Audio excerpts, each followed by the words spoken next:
I really do wonder who this game was for. Lego has been absolutely everywhere recently, from the new Pokemon sets that were announced to even the new Zelda set that got announced this week. And I thought, you know what, I want to try out a Lego game. And thankfully, a couple months back in the PlayStation monthly games that you can get, Lego Horizon Adventures was given out. So I wanted to spend some time with that and see, is it actually worth playing, or given the option, would I refund it? So without any further ado, let's crack open a cold one and get right into it.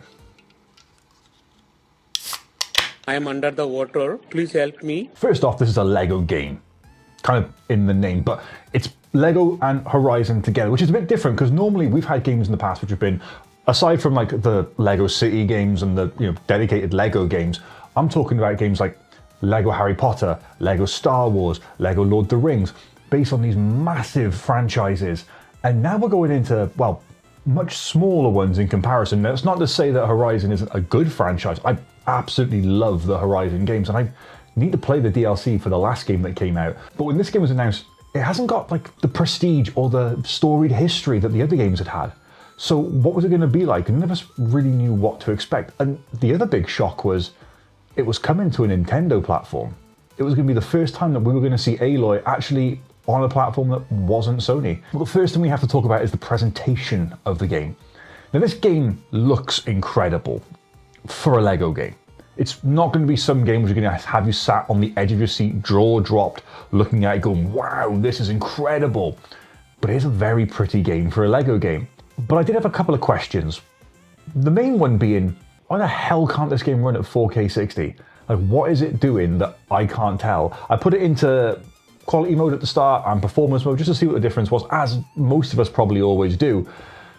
And I couldn't tell a huge difference, aside from the fact that the frame rate tanked when I went into quality mode. And for a game like God of War, I get that. For Horizon itself, I would get that.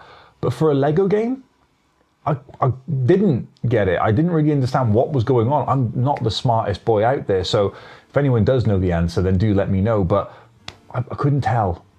But aside from that, it's got all of the normal charm that you'd expect to have from a Lego game, from the way that the characters are represented in their Lego form. The voice acting is incredible. A lot of the original cast have actually reprised their roles, and it is so nice when you have played the original games to play the Lego games to hear that sort of difference in tone, because Lego games are not serious games, and Horizon is quite a serious story. I'm not going to give any spoilers out, but it is worth playing those games because the story is quite gripping and it does take you on a really interesting adventure. Lego Horizon, however, very lighthearted, very much not playing to the tone of the original game, and you wouldn't really want it to. None of the Lego games have ever been serious. These ones are very much not, to the point where it's quite absurd at times, but still fun. The way the voice acting is done, the way that it is done throughout the levels, the quips that happen, it is so nice to hear and so nice to play. Did notice it getting a little bit repetitive at times, and that was only within the first 2 hours. So I don't really know what it'd be like to play it for much longer. But the rest of the audio design is beautiful. The audio soundtrack which is put to this game feels like it is ripped right from the original Horizon games. It's an absolute dream to listen to. I loved the immersion that I had when I was playing the original Horizon games, and playing the Lego version of this now, it doesn't feel like that has been lost. There's no like massive shift in terms of like audio. It is just beautiful. Really is beautiful, and I love watching and listening to this game. The way that dialogue is done in this game is a little bit janky in a way, because it does kind of cut you out of it. There's two characters that talk to each other, or maybe 3 or 4, but they're back and forth on the screen. It's not really done like in the moment, but hey, like, it's a Lego game, what do you expect? And the gameplay is probably where this is the most sort of divisive thing. It's very different to other Lego games. I have dabbled with other Lego games in the past, mainly the Star Wars ones. I think I played Lord of the Rings, but don't shoot me for this. I've never watched the original trilogy. I think I've watched the first film and most of the second film. I've been to bloody Hobbiton, but I haven't watched all of the Lord of the Rings films. And I know that is a cardinal sin out there, and I do want to correct that. However, I do need to dedicate like, what, 10 hours or 11 hours to watch the extended editions, and then like more to watch the Hobbit ones, because I kind of have to. But what I could tell from playing this game was it was very different in the fact that it was a lot more straightforward. And it does beg the question, was Horizon the right story and right franchise to use for a LEGO game? LEGO games have got a lot of exploration, open worldness to them. Not like to the same extent as like a Grand Theft Auto game or a Red Dead game or anything like that, but they had a bit more sort of freedom that you could do, a lot more puzzle solving and things like that you could do in the open world. Horizon doesn't have that. When you leave the main hub area and go off in to do these adventures, it is obviously all instance-based, but these instances are very straightforward. They are extremely linear. It was like when you went from like the normal Final Fantasy games to then playing Final Fantasy 13 and everything was like corridors. It's very similar to that. The only time you'll really go off the main path is when you see like the silver bolts and you'll have to go and then follow them, open a chest or build something, whatever it is. It does get a little bit repetitive though and very boring. And it's not hard to get the currency in this game either. There's so much of it around. It kind of makes you feel like, well, what's the point?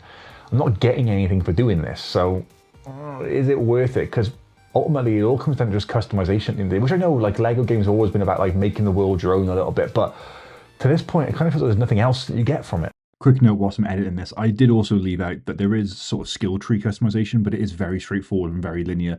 When I upgraded stuff, it didn't have a massive impact on the game, but I have to be fair to the game and mention that it is there. But again, the levels, very straightforward.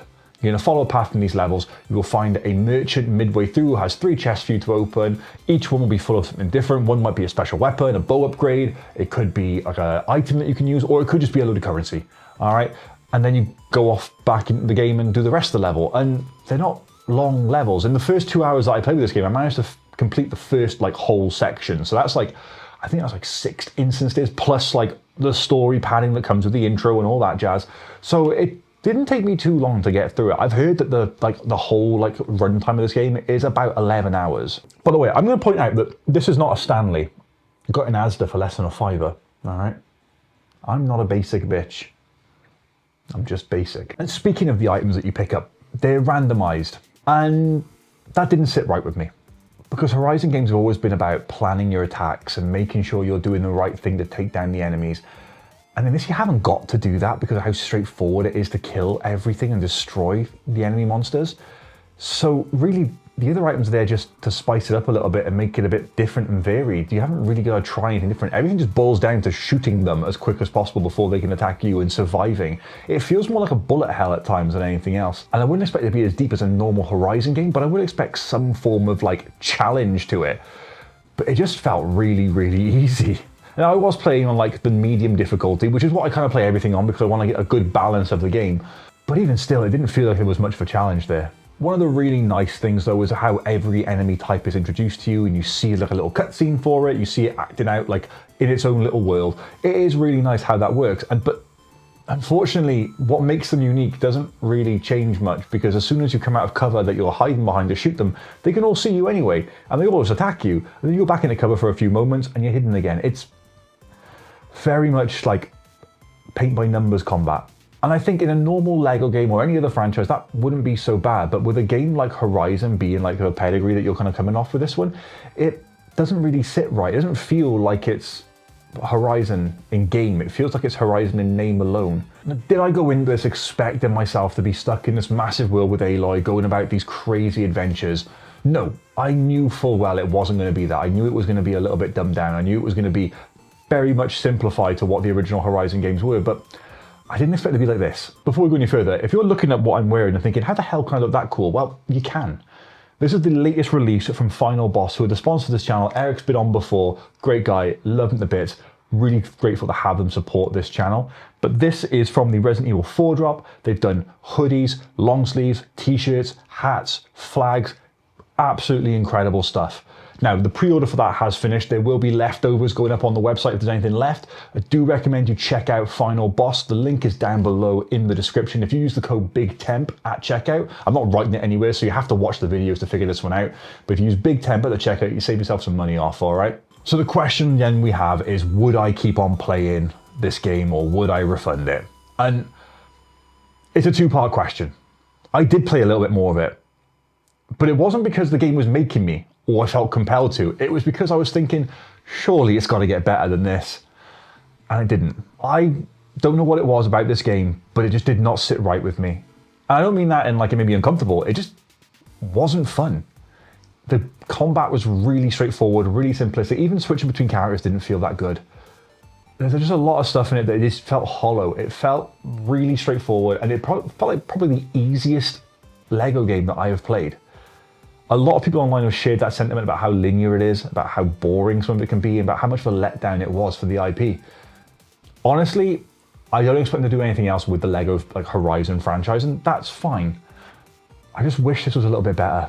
But if you're someone out there that's got a PlayStation Plus membership and you've got this as part of your catalog, do check it out. It just didn't do it for me. It felt like it was missing too much to make it a good game.